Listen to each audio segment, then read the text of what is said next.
जय जगदीश्वरम।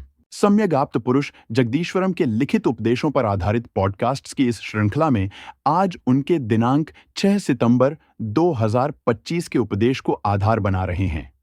पूज्य गुरुदेव द्वारा यह उपदेश लोक कल्याण के लिए फेसबुक के आर्य मित्र नामक पेज पर सन 2017 से प्रकाशित हो रहे हैं। जैसा कि हमने पहले भी स्पष्ट किया है कि यह पॉडकास्ट गुरुदेव के गूढ़ एवं गहन उपदेशों को समझने की दिशा में केवल एक प्रयास है तथा ऐसे किसी भी प्रयास में गलती होने की संभावना तो रहती ही है। अतः सुधी दर्शक श्रोता गणों से अनुरोध है कि वे इस पॉडकास्ट को सुनते समय अपने विवेक का प्रयोग अवश्य करें तथा किसी भी शंका समाधान के लिए फेसबुक पर जगदीश्वरम के आर्य मित्र नामक पेज पर दिए मूल उपदेश को अवश्य पढ़ें। आर्य मित्र पेज का लिंक डिस्क्रिप्शन में दिया जा रहा है। नमस्कार। आज हम कुछ कह सकते हैं दिलचस्प विचारों पर बात करने वाले हैं। हाँ, बिल्कुल।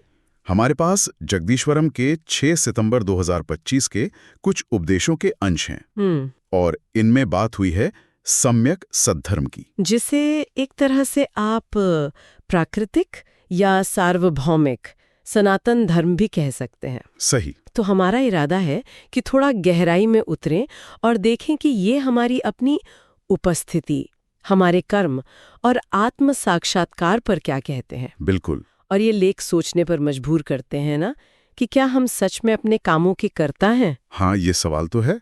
या सिर्फ एक जरिया? और ये जो अहंकार है वो हमें कैसे बांधता है? क्या समय वाकई वैसा सीधा है जैसा हम समझते हैं? इन लेखों में वो कर्ता भाव, मतलब मैं कर रहा हूँ वाली सोच, और निमित्त मात्र यानी बस एक माध्यम होने की समझ, इसका फर्क समझाया गया है। अच्छा, तो चलिए देखते हैं इनको थोड़ा करीब से। हाँ, जरूर। शुरुआत करते हैं उपस्थिति वाले विचार से। आपने कहा दो तरह की उपस्थिति है, उपस्थित होना और उपस्थित भर होना। ये सुनने में तो काफी एक जैसे लगते हैं। हाँ, लगते हैं। इनमें असल फर्क क्या है? हाँ, ये फर्क बारीक है पर बहुत जरूरी है। देखिए, उपस्थित होना जो है ना, वो आमतौर पर हमारी कोशिश से होता है। अच्छा। हम तय करते हैं हमें किसी जगह किसी समय पर मौजूद रहना है। इसमें हमारा जोर लगता है, एक दबाव होता है। जैसे किसी मीटिंग में टाइम पर पहुंचना। बिल्कुल, उसमें प्रयास है। लेकिन दूसरी तरफ उपस्थित भर होना, वो एकदम सहज है, बिना किसी कोशिश के। जैसे कमरे में हवा है, वो बस है। स्रोत यही कहता है कि हमारी असली जो स्वाभाविक स्थिति है वो यही उपस्थित भर होना है। अच्छा। हम घटनाओं के प्रवाह में बस एक निमित्त मात्र हैं, मतलब एक साधन, माध्यम, कर्ता नहीं। तो अगर हमारी स्वाभाविक स्थिति यही सहज उपस्थित भर होना है, तो फिर हम उसमें टिक क्यों नहीं पाते? आपने अहंकार और कर्ता भाव का जिक्र किया था। हाँ। क्या यही चीजें रोकती हैं हमें? बिल्कुल सही। यही अहंकार है जो हमें ये भ्रम देता है कि हम कर्ता हैं। अच्छा। मैंने किया, हाँ, मैंने ये किया, मैं ये करूंगा। ये जो कर्ता भाव है, ये हमें उस सहज अवस्था से खींच लेता है। हाँ। हमें लगता है हम कर्ता हैं, और जैसे ही हम कर्ता बने, बस हम कर्म और उसके फल के बंधन में बंध गए। स्रोत कहता है कि जिस पल ये साफ हो जाता है कि भाई हमारी भूमिका तो सिर्फ निमित्त मात्र की है, ये कर्ता भाव का झूठा बोध अपने आप टूट जाता है, और इसी टूटने में कर्म फल के बंधन से मुक्ति की संभावना है। ये निमित्त मात्र वाली बात थोड़ी थोड़ी गीता की याद दिलाती है। कृष्ण अर्जुन से कहते हैं। हाँ, बिल्कुल। लेकिन शायद इन लिखों में थोड़ा अलग नजरिया है। सुना है स्रोत गीता के इस उदाहरण की आलोचना भी करता है। हाँ, ये एक बहुत बहुत महत्वपूर्ण पॉइंट उठाया गया है। हाँ, स्रोत कहता है कि गीता का वो जो खास उदाहरण है ना, धान के खिलाफ जा सकता है। मतलब लॉजिक ये है कि कोई अपराधी भी इसका सहारा ले सकता है। अच्छा। वो कह सकता है भाई मैं तो बस निमित्त था, मुझसे तो करवाया गया। हाँ, ये तो गंभीर बात है। इसीलिए स्रोत यहाँ साफ करता है कि निमित्त मात्र होने की जो भूमिका है वो सिर्फ अक्रिय ज्ञान मात्र के संदर्भ में संभव है। अक्रिय ज्ञान मात्र मतलब जब आप सिर्फ साक्षी हैं, ज्ञाता हैं, कोई कर्म नहीं कर रहे हैं। अच्छा, सिर्फ देख रहे हैं। हाँ, जब आप सक्रिय होकर कोई कर्तव्य कर्म कर रहे हैं, तब निमित्त मात्र होना संभव नहीं। कर्म हमेशा कर्ता भाव के दबाव में ही होता है। जब आप कुछ कर रहे होते हैं तो मैं कर रहा हूं का भाव तो आ ही जाता है स्वाभाविक रूप से। तो इसका मतलब ये हुआ कि कर्म करते हुए पूरी तरह फल से अछूता रहना, जिसे हम निष्काम कर्म योग कहते हैं। हाँ, ये बात थोड़ी चौंकाने वाली है। हाँ, ये पारंपरिक समझ से थोड़ा हटकर है। स्रोत का तर्क है कि अधूरी सच्चाई अक्सर कंफ्यूजन पैदा करती है। अच्छा। निष्काम कर्म योग को अधूरी सच्चाई इसलिए कहा क्योंकि कर्म करते हुए भी उसके फल से पूरी तरह अछूता रहना। जैसे वो कमल का उदाहरण है ना, पानी में रहकर भी गीला नहीं होता। हाँ, जल कमरवत। हाँ, बिल्कुल। तो ये अवस्था सिर्फ सिद्ध अवस्था में ही सहज रूप से संभव है, अपने आप, कोशिश से नहीं। अच्छा, ये कोशिश से नहीं होता। नहीं, ये एक खास अवस्था में पहुंचने पर अपने आप होता है। और जहां तक कर्म सिद्धांत की बात है, उसे तो बिल्कुल अटल और न्यायपूर्ण बताया गया है। अटल। हाँ, यहाँ महाभारत के कुछ उदाहरण भी दिए हैं, जैसे कृष्ण और रुक्मणी समेत पूरे यादव कुल का विनाश, द्वारिका का समुद्र में डूबना। स्रोत कहता है कि चलो मान लो ये घटनाएं ऐतिहासिक न भी हों, सिर्फ मिथक हों। हाँ। लेकिन ये इशारा करते हैं कर्म के अटल नियम की तरफ। संदेश साफ है, कर्म का फल तो भोगना ही पड़ता है। तो अगर कर्म अटल है और ये कर्ता भाव हमें बांधता है और सहज उपस्थित भर होना हमारा लक्ष्य है, हाँ। तो उस अवस्था तक पहुंचने का रास्ता क्या है? क्योंकि अभी तो हम ज्यादातर कर्ता भाव में ही जीते हैं। स्रोत में अभ्यास की बात भी है शायद। हाँ, अभ्यास का रास्ता बताया है। स्रोत कहता है कि देखिए, जब तक हमें वो सहज, बिना दबाव वाला उपस्थित भर होना पूरी तरह साफ नहीं होता ना, हाँ। तब तक हम क्या करते हैं, हम दबाव डालकर, कोशिश करके बार बार उपस्थित होने का प्रयास करते रहते हैं। अच्छा। ये एक तरह की विवशता है, मजबूरी है। इसलिए धीरे धीरे, उत्तरोत्तर, मतलब प्रोग्रेसिवली, सीधे और ज्यादा सूक्ष्म अंतराल में, ज्यादा फाइन लेवल पर उपस्थित होने का अभ्यास करना जरूरी है। जैसे ध्यान लगाने का अभ्यास करते हैं, पहले कुछ सेकंड, फिर मिनट। कुछ वैसा ही समझ लीजिए। जब भी अभ्यास पूरा हो जाता है, तभी वो बिना किसी गैप वाला सहज उपस्थित भर होना अपने आप प्रकट होता है। इसमें एक और बात कही गई है सापेक्षता की, कि हर उपस्थित होना अपने से स्थूल की अपेक्षा उपस्थित भर होना है, पर अपने से सूक्ष्म की अपेक्षा उपस्थित होना ही है। ये थोड़ा मुश्किल लग रहा है समझने में। हाँ, ये थोड़ा गहरा है। शायद इसको ऐसे समझ सकते हैं, मान लीजिए आप कोई किताब पढ़ रहे हैं। ठीक है। तो उस किताब के प्रति आप उपस्थित हैं, आपका ध्यान वहां है, कोशिश से। हाँ। लेकिन उसी समय कमरे की बाकी चीजों के प्रति आप सिर्फ उपस्थित भर हैं, आपका सक्रिय ध्यान वहां नहीं है। अच्छा, हाँ, ठीक है। तो किताब के सापेक्ष आप उपस्थित हैं, कमरे के सापेक्ष उपस्थित भर है। स्रोत इसी लॉजिक को और सूक्ष्म स्तरों पर ले जाता है। ओके। हर स्तर की उपस्थिति अपने से नीचे वाले, यानी स्थूल स्तर के लिए तो सहज उपस्थित भर होना लगती है, लेकिन अपने से ऊपर वाले, यानी सूक्ष्म स्तर के लिए वो अभी भी प्रयास वाली उपस्थित होना ही है। तो ये चेतना के स्तरों की रिलेटिविटी है एक तरह से। हाँ, बिल्कुल, चेतना के स्तरों की सापेक्षता। तो ये सापेक्षता का विचार फिर ज्ञान और मोक्ष पर भी लागू होता है। स्रोत कहता है कि ज्ञान और मोक्ष भी पूरी तरह निरपेक्ष, मतलब एब्सोल्यूट नहीं है। हाँ, बल्कि आपेक्षिकता ही सिद्ध होते हैं। हाँ, और लक्ष्य ज्ञान मात्र होना चाहिए।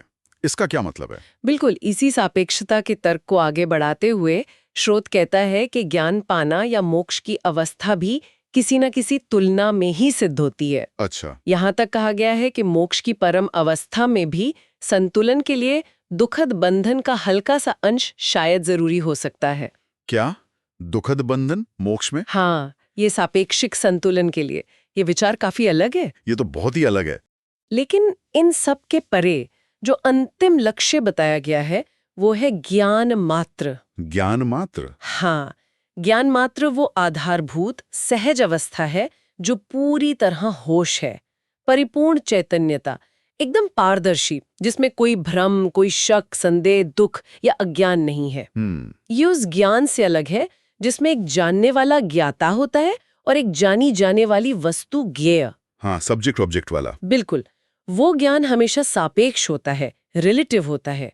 ज्ञान मात्र अनपेक्ष है, एब्सोल्यूट है, वो सबका आधार है। वाकई काफी गहरे विचार हैं ये। अब एक और पहलू पर आते हैं जो मुझे बहुत चौंकाने वाला लगा समय। हाँ, स्रोत में समय में पीछे जाने और गलतियां सुधारने की बात है।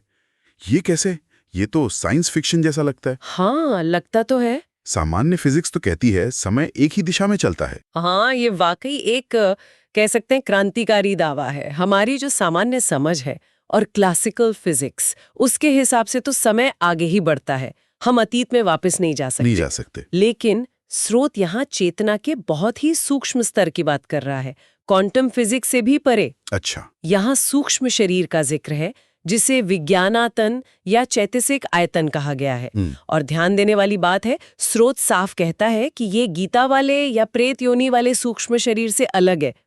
ये अलग है। हाँ, कहा गया है कि चेतना के इस अति सूक्ष्म स्तर पर स्थान, समय, गति, इनके नियम वैसे काम नहीं करते जैसे हमारी इस स्थूल दुनिया में करते हैं। उस स्तर पर सिद्धांत रूप से, थ्योरेटिकली, समय में पीछे जाना और अपनी की हुई गलतियों को सुधारना संभव हो सकता है। सच में? हाँ, ये विचार निश्चित रूप से विज्ञान और अध्यात्म के बीच की जो सीमाएं हैं और चेतना की गहराइयों में भौतिक नियमों की प्रकृति, इन पर सवाल उठाता है।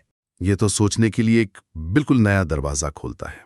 खैर, चलिए अंत में जीवन और मृत्यु के चक्र, रिश्तों और आसक्ति पर आते हैं। ये हिस्सा शायद ज्यादा व्यवहारिक लगता है, रोजमर्रा की जिंदगी से जुड़ा हुआ। हाँ, ये खंड हमें कुछ बुनियादी सच्चाइयों की तरफ वापस लाता है। स्रोत याद दिलाता है कि देखो, मृत्यु से पहले ये समझ लेना जरूरी है कि हम मूल रूप से अकेले आए हैं और अकेले ही जाएंगे। सही है। हमारे जितने भी रिश्ते नाते हैं, माँ बाप, भाई बहन, दोस्त, दुश्मन, ये सब हर जन्म में बदलते रहते हैं। हाँ, इस जन्म में जो माँ है, हो सकता है पिछले जन्म में वो हमारा बेटा रहा हो या अगले में कोई और रूप ले ले। तो ये रिश्ते बनते क्यों हैं फिर? अगर ये परमानेंट नहीं है तो इनका मकसद क्या है? स्रोत के अनुसार ये सारे रिश्ते हमारे पिछले जन्मों के कर्मों के लेन देन को बराबर करने के लिए बनते हैं। लेन देन, हिसाब किताब। हाँ, बिल्कुल। जैसे किसी दुकान पर हिसाब बाकी रह गया हो तो उसे चुकाने के लिए हमें फिर वहां जाना पड़ता है ना। हाँ। बस वैसे ही कोई हमारा कर्ज चुकाने आता है, किसी का कर्ज हमें चुकाना होता है। यही लेन देन रिश्तों के रूप में सामने आता है। और यहीं पर शायद वो आसक्ति या मोह का पेच फंसता है। बिल्कुल। जब हम इन अस्थायी, मतलब टेम्पररी, लेन देन पर आधारित रिश्तों को स्थायी मान लेते हैं, हाँ, और उनसे गहरा मोह, ममता, अपनापन, जैसे आसक्ति कहा गया है, वो पाल लेते हैं, तो वही दुख का कारण बनता है। हाँ। जीते जी भी दुख देता है और मरते समय भी कष्ट देता है, क्योंकि हम उन रिश्तों को छोड़ना नहीं चाहते। सही बात है। और यही छूटा हुआ मोह, ये अधूरी आसक्ति अगले जन्म के लिए फिर से एक नया लेन देन तैयार कर देती है। अरे, तो ये चक्र चलता ही रहता है। तो इस चक्र से निकलने का उपाय क्या बताया गया है? कैसे इस लेन देन को खत्म करें? उपाय है पूरी ईमानदारी से लेन देन बराबर करना और आसक्ति से मुक्त होना। ईमानदारी? हाँ, स्रोत कहता है कि जब तक ये कर्मों का हिसाब चुकता नहीं होता, बार बार जन्म लेना पड़ता है। और हिसाब बराबर करने के लिए सबसे जरूरी है निहायत ईमानदारी। बेईमानी हमें ये हिसाब कभी बराबर नहीं करने देती।